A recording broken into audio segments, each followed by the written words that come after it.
The one thing wrong with business is that it is risky. Nothing has proved this more than the pandemic. The experts are busy applying science to the virus, but no science at all is being applied to the problem of feeding, clothing, and housing people, nor to providing them with all the other benefits civilized society has been accustomed to. Starting a business is a gamble at best and a highly risky one. The odds are immaterial. The idea that one ought to risk one's future and family on a business venture is, prima facie, unacceptable, yet people do it.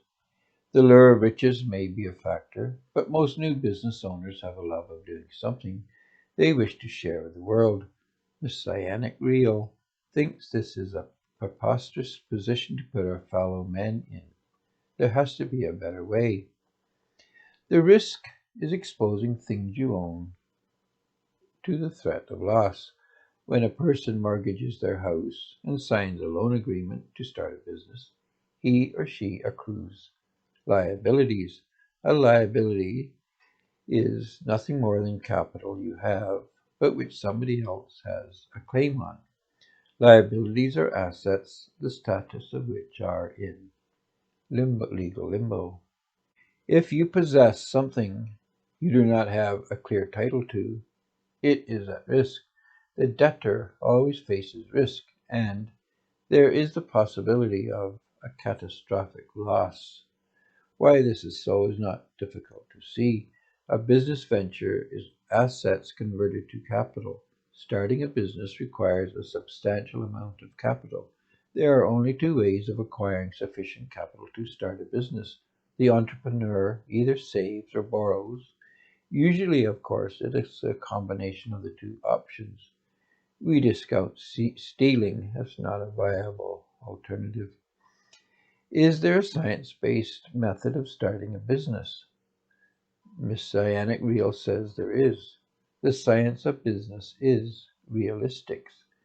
Realistics produces a business model that eliminates subjectivity and so introduces predictability in the activity of starting a business.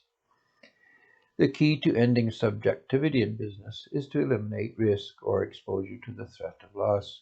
This requires identification and alienation of all claims on what you own. Realistics is the only science of business and the only place where ownership is understood. Ownership is not subjective. That is, if we treat ownership as a subjective condition, it will always be exposed to a threat of loss. There is only one absolute and irrefutable basis on which a claim of ownership can be made. This is God and God's position as Creator. God owns what He is the author of. He spoke the world into existence. He owns what He creates. But as beings made in His image, we too own what we create or author. From this truth, we can derive the postulate authorship defines ownership. Ownership is the central issue. Without ownership, even provisional ownership, we have no rights. Rights are a claim on assets. To take away all claims to what exists, and we are worse off than a farm animal. Private and public ownership models harbor liabilities. Governments do not unilaterally own public goods, and private parties do not unilaterally own private goods. Totalitarian dictatorships attempt to force their dictatorial claims onto the people, but no autocrat can ever rule absolutely. Even the divine right of kings required the complicity of the nobles and their armed knights. The crucial fact no one can dispute is that no one can claim they created nature. Any claim to nature must be predicated on the application of force. The double doctrine is what our civilization rests on. This is might makes right, and the end justifies the means. It is the strongest individual in a small group, or the largest clique or the strongest clique in a large group that define how the pie will be shared. Personal ownership is not the problem. It is when we get to private and public ownership the problems begin. People are permitted to use what they need for their own use, but when they begin to use what God created and to exploit and oppress others on that basis, then disputes arise.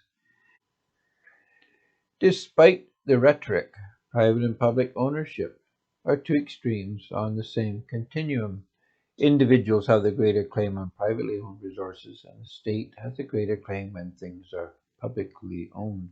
The state always has a claim on the national assets, and the individual always has a say in the allocation and use of the public wealth.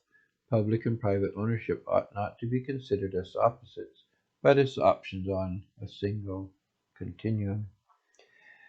The ownership problem cannot be solved by looking at the physical world. Ownership is a conceptual issue. Anything physical has a very little value until mankind adds value to it. The plot of land is something created by God, but of necessity possessed or occupied by man, if it is to be worth anything. We have to occupy the land and eat the crops and animals. Because modern science tends to be focused on the physical, it has missed a serious conceptual problem. If God created the rock and owns the rock, and the man who creates an arrowhead owns the created product or the arrowhead design, how do we separate the two claims, one from the other? The rock and the arrowhead are physically the same object and occupy the same physical space. The ownership claims of God and man cannot be divided in terms of physical reality.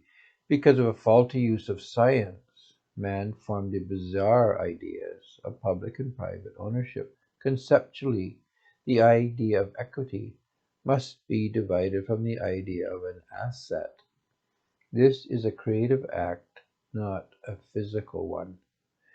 Because the social sciences were unable to objectively define the difference between asset versus equity, the labor theory of value was discontinued. This was one of the greatest errors ever made by scientists. It is precisely the issue of ownership and how to divide equity from asset why Christians live under the rule of Babylon rather than the church.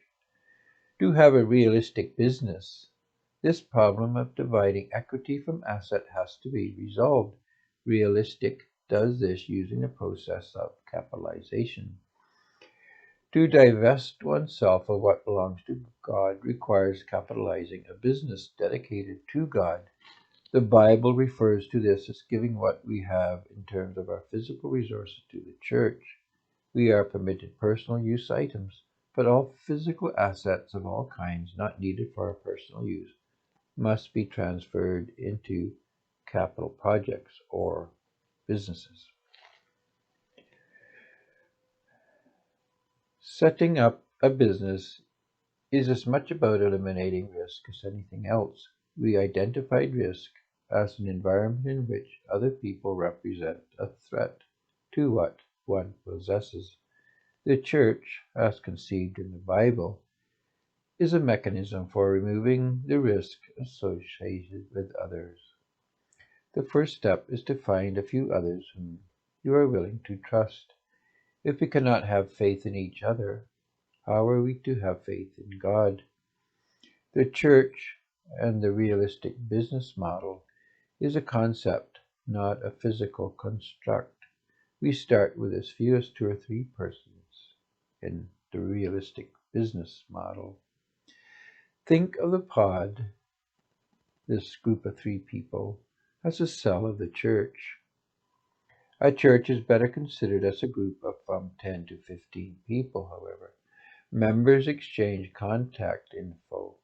The skills and tools and other potentially useful things the group has are identified, discussed, listed, and made available for a fee to the group members. It is extremely important at this stage that all value created is given a value and all value created is paid for if acquired by a fellow member. A digital currency or unit of account is created to be used by the pod for internal transfers. Do not use the domestic currency or assets with commercial value for this. Keep accurate accounts. Digital currency the best because it has no inherent value. The currency used must be nothing more than a unit of account. Realistic accounting never uses currency that has any intrinsic value, such as gold or banknotes. When the group has created the nexus of a business, it signs up new members to create a church or what can be called an exchange. Members are always paid for what they do according to a set rate. The church is represented by a ledger. Members are represented by the accounts in the ledger. Setting up these accounts sets up or capitalizes the exchange. New members sell their surplus goods and tools, etc., to the exchange. Anything and everything the members do not need for personal use is transferred to the account of the church. It is not necessary to transfer the physical item. It is the claim on it that is transferred. Church members only own what is needed for personal use. Members buy or rent what they need from the exchange, which is actually the other members. Members make up the church or the exchange.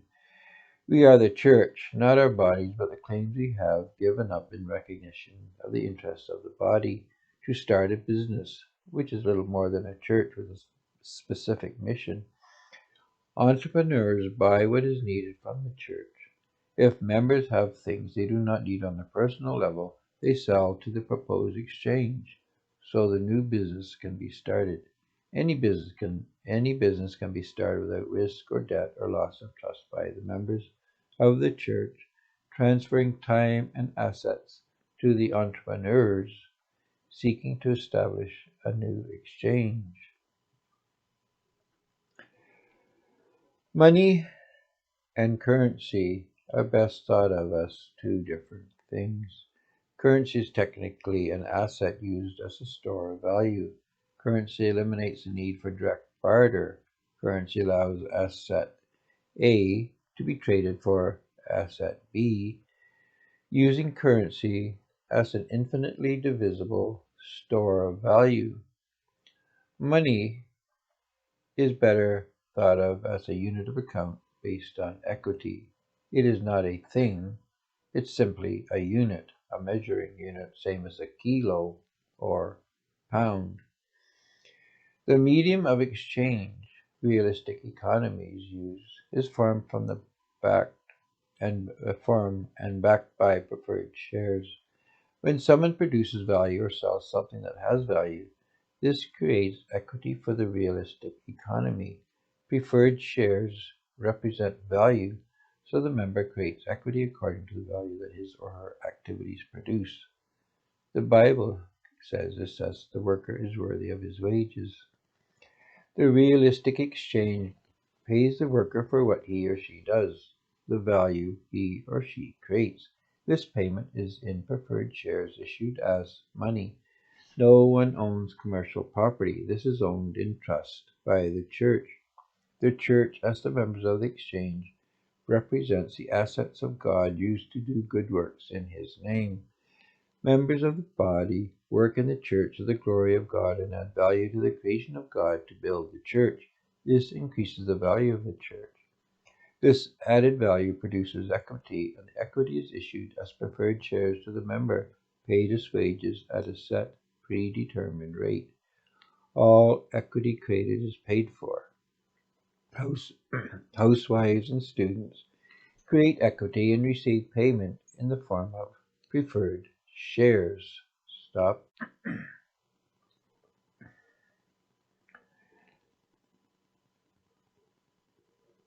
As the numbers of exchanges increase, specialization increases. All progress in civilization is the result of increased specialization.